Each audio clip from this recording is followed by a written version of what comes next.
আবার আরেকটা প্যাকেট দাও,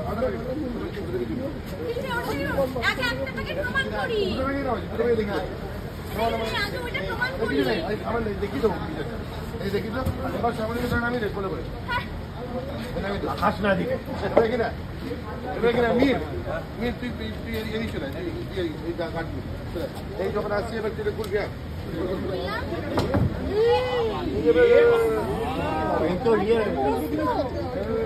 আর এটা বলিউডে দেখতে